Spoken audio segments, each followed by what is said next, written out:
porto el somriure del meu superheroi i sentir-me realitzada.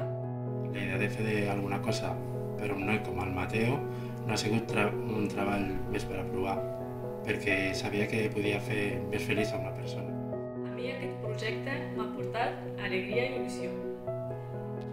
A més, he après a utilitzar moltes eines per modificar fotografies i per fer còmics. I he après també a treballar en grup, que no és gens fàcil. A mi m'ha portat orgull per feina ben feta.